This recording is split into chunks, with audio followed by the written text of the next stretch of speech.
안녕하세요. 오늘 여성 운동, 특히 근력 운동이랑 유산소 운동 관련해서 흥미로운 자료들을 좀 살펴볼 텐데요. 요즘 여성 근력 운동 중요하다 이런 얘기는 많잖아요. 근데 사실 연령대별로 어떻게 하는 게 제일 좋을까? 이건 좀 의견이 다른 것 같아요. 아, 맞아요. 그 보내주신 자료, 슈버먼 박사님하고 스테이시 심스 박사님 논의를 보면요. 확실히 여성의 생애주기 있잖아요. 그 신체 변화에 맞춰서 운동 전략을 짜는 게, 정말 중요하구나 싶어요. 그냥 운동하는 게 아니라 어떻게 하냐, 이게 핵심인 거죠. 네. 그래서 이번 시간에는 이 자료들 딱 보고 청취자분들이 20대부터 40대 이상까지요. 연령대별로 최적의 근력 또 유산소 운동법 이거에 대한 좀 명확하고 실용적인 정보 얻으실 수 있게 핵심만 쏙쏙 뽑아볼게요. 바로 시작해볼까요?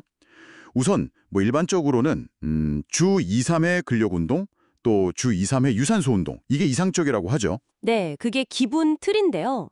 근데 이제 20대 여성분들 같은 경우는 조금 더 구체적으로 가야 해요. 우선은 스쿼트나 데드리프트 같은 거 있잖아요. 그런 복합적인 움직임을 정확하게 배우는 거, 그게 먼저예요.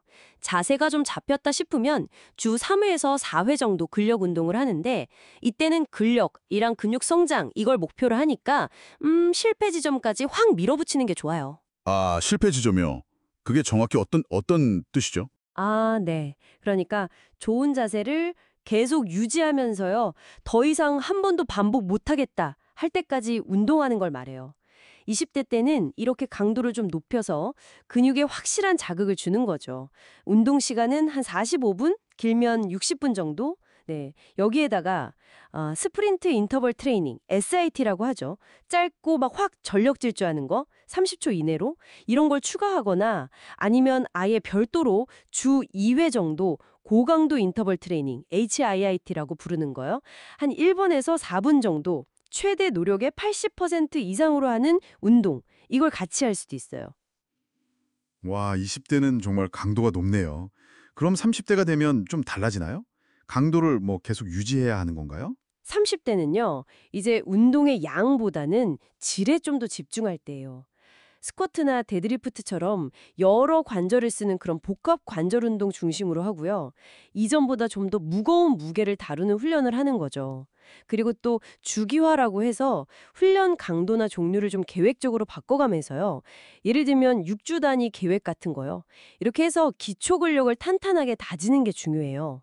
이게 나중에 40대 이후에 할 파워 중심 훈련, 이걸 위한 준비 단계거든요. 그렇군요.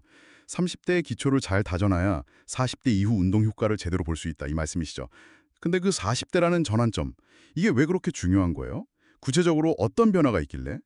40대, 특히 그 40대 후반에서 50대 초반, 폐경 전후기라고 하잖아요.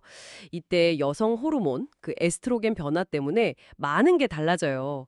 뭐랄까, 신체 구성도 변하고요. 잠 못 주무시는 분들도 많아지고, 또 오십견이나 그 발바닥 아픈 거, 족저근 막염, 이런 연조직 부상 위험도 확 높아지거든요. 남자분들은 보통 이런 변화를 한 50대 후반, 60대 초반 이때 겪는데 여성분들은 좀 더 일찍 오는 거죠. 그래서 40대 이상이거나 아니면 운동을 이제 막 시작하는 분들이라면요. 부상 위험 때문에 최소 2주, 길게는 한 4개월 정도는 정확한 자세랑 움직임을 배우는데 시간을 꼭 투자하는 게 좋아요. 와, 정말 중요한 시기네요. 그럼 부상 위험도 있고 하니 40대 이상은 운동을 어떻게 하는 게 좋을까요? 힐심은요, 무겁게 드는 거예요. 무겁게. 최소 주 3회는 해야 하고요. 복합관절 운동 중심으로요.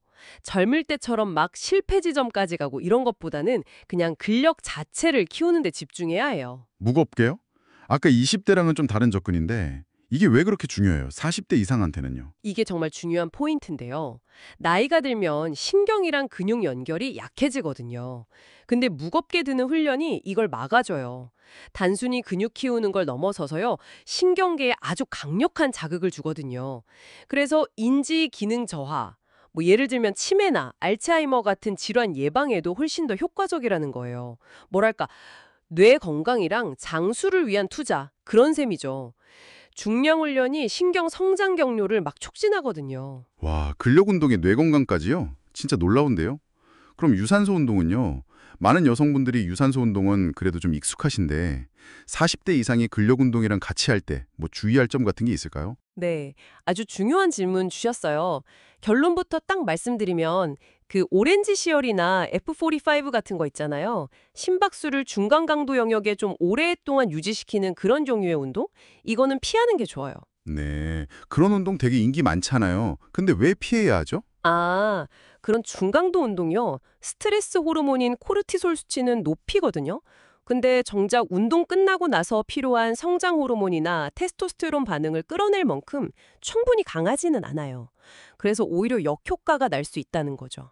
특히 40대 이상 여성에게는요. 대신 필요한 건 뭐냐면 양극화된 훈련이에요. 폴러라이즈드 트레이닝이라고 하죠. 양극화된 훈련이요? 그건 또 뭔가요? 좀 더 설명해 주시겠어요? 네. 그러니까 아주 힘든 고강도 운동, 그리고 아주 가벼운 회복 운동. 이 두 가지 극단으로 딱 나누는 거예요. 유산소 운동은 아까 말했던 진짜 고강도 인터벌, HIIT나 스프린트 인터벌, SIT 있죠? 이걸 주 1회나 2회 정도 짧고 굵게, 그리고 충분히 쉬어줘야 돼요. 강도를 확실히 높여야 코르티솔은 낮추고 대사 조절이나 인슐린 민감성 개선, 또 뇌 건강 증진 효과 이런 걸 제대로 볼 수 있거든요. 반대로 뭐 걷기나 아니면 아주 가볍게 오래 자전거 타는 것 같은 저강도 활동 있잖아요. 이런 건 회복이나 정신 건강, 뭐랄까 소울푸드 같은 개념으로 접근해야지 이게 주된 운동이 되어서는 안 된다는 거예요. 아하, 그렇군요. 자, 그럼 정리해보면 젊을 때는 실패 지점까지 운동해서 근육 성장을 확 끌어내고 40대 이후에는 실패 지점보다는 무겁게 들어서 근력이랑 신경 건강을 챙기고 유산소는 그 애매한 중간 강도는 피하고 고강도랑 저강도로 확실히 나누는 거. 이게 핵심이네요. 네, 정확합니다. 여성의 경우엔 정말 연령이나 생리적 단계에 맞춰서요. 근력 운동의 초점, 실패 지점이냐, 중량이냐, 또 유산소 운동의 강도, 이 양극화, 이걸 현명하게 조절하는 게 중요해요. 근력 운동은 모든 연령대에 다 필수적이고요. 특히 40대 이후에는 장기적인 신체 건강, 또 인지 기능 유지, 이걸 위해서 더욱 강조되어야 하고요. 네, 오늘 저희가 나눈 이야기가 청취자분들 운동 계획 다시 한번 점검하고 또 개선하는데 좀 실질적인 도움이 되었으면 좋겠습니다.